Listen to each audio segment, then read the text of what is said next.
Welcome to Cybertron. This is the video review for Cybertron Longrack.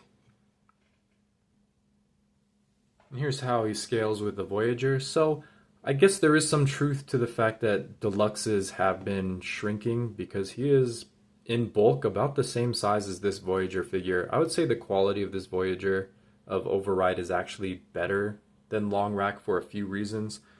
But size-wise, they're pretty much the same size. Alright, let's get a 360 view of this guy, and it's kind of hard to say whether he's good or he's actually very terrible. There's a lot of elements on this guy I really appreciate, but man, does he have some problems. Like this crane arm it's a cool idea, but in execution it's pretty awful looking. I just have a hard time understanding how I feel about this guy. I think overall I really do like him. I like him better than the smokescreen or hoist mold that he came from. I think the colors are better. I think this color scheme is a better color scheme, and I like that it's an homage to a Beast Wars character that I can't afford, but he's got some problems. So let's take a closer look at him. So let's take a look at his face, and I think his head is actually one of his better features. It actually looks very sharp and striking. I just noticed he's got these little pegs here. It's kind of a weird detail. I don't think any pieces came off. It's just kind of these weird exposed pegs. But yeah, he's got a really great head sculpt. I always like the humanoid faces with the really elaborate helmets and the giant crests. I always like that robot look. So I always have a soft spot for these kind of grim looking robot faces. His proportions, I think, are actually pretty good if you ignore this giant mess of an arm. He was actually ahead of his time when he came out in, I think, Armada? Yeah, when he came out during the Armada, the original Armada season. His proportions are very good. He just looks great. The articulation is a real problem. His neck is very good. He's got a ball joint neck. He can look up a lot, so that's pretty good. He's got these weird... The outward shoulder motion is very bad. It would be nice if this clicked out a couple more times instead of just stopping here, so that's pretty bad. He does have 360 on the shoulders on both sides with spring ratchets, kind of. You can see the friction joints where that works.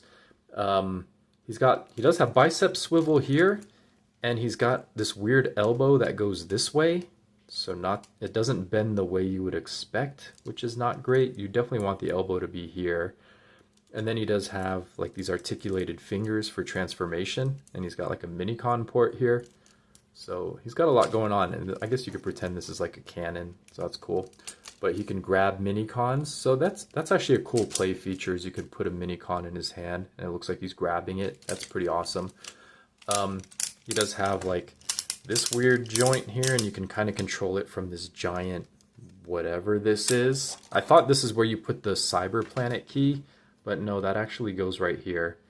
And then when the Cyber Planet key is in, you can get this gimmick going, which is actually pretty fun. And when the key's out of place, it's just locked. You can't press it. So that's a pretty good gimmick. And there is this like button looking thing, but that does nothing. This arm just has that rotating articulation and then the spring-loaded gimmick, but you can't really pose this arm. And he does have an articulated thumb. And then he's got these ball joint hips, which is kind of odd. You don't really see those in figures that are this big anymore. But back then, this was like right after Beast Wars, so it's not surprising. You got ball joints in there. And then you do have some nice clicky ratchets in here, probably friction ratchet. So you actually do get more than 90 on the knees, which is pretty great. And then he does have like these ankle tilts, but they go the wrong way for transformation. So his articulation is actually maybe the best out of all the Armada figures. He's got some of the best articulation. He has almost everything that you could ask for.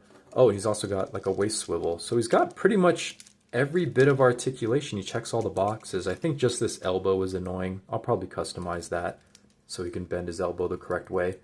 But overall, it's pretty good. I would have liked if this arm could have actually posed in some way or collapsed in some way. It's just it's too much. I like this giant crazy looking arm, but it's too much. If it was just like, if this would fold up more and have the scoop still be over here, this would be pretty good. If it was straighter, I guess. If it could just like fold in on itself and just compact one more time, I think this would be a pretty great looking arm instead of just dragging it on the ground. But I think that's also kind of part of his style. It's not actually an awful thing either. So with all that articulation, you can get some pretty good looking poses out of this guy. He can be very dynamic looking, and he's with this giant scoop, you could just imagine him just swinging it and just launching Decepticons across the field. So pretty fun. And he's got a Minicon port here too. I think that's it. And this, yeah, this thing is really weird. I guess you could reverse his arm and pretend that this is his arm, and you can see that's much more proportional, and you can just ignore that all of this is way up here. So this is actually kind of not a bad look either, to be honest, is having his arm upside down and just having this like kind of sledgehammer looking thing, this impact arm. So that's pretty fun. Yeah, I just like this guy. He's just a lot of fun. I recommend him. He's very cheap. He's probably, I think I got this guy for like 20 bucks and I don't regret it at all. He's really fun. So to transform, you're just going to rotate his head around. You're going to hinge this up and it's just going to go in this section back here. You're just going to flatten out these shoulders, and then this arm just rotates back. You're going to open up the fingers all the way. So you just have this structure. And then this arm is just going to fold forward to make the scoop. You're going to fold the thumb up to try to hide it.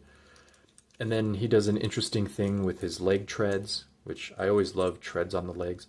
You're going to fold his toes out to the side. And then his knee is going to bend sideways because he's got an additional bend right here in this joint. And that's going to rotate his legs all the way around to the back.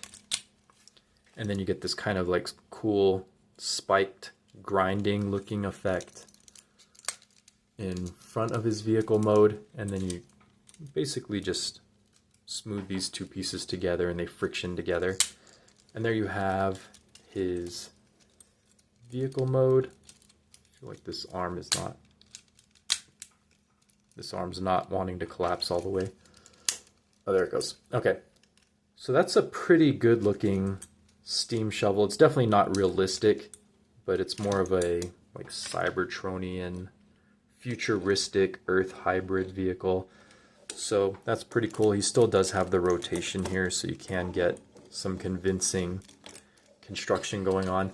And then you can just plug in the Cyber key, and then he can like scoop at the ground.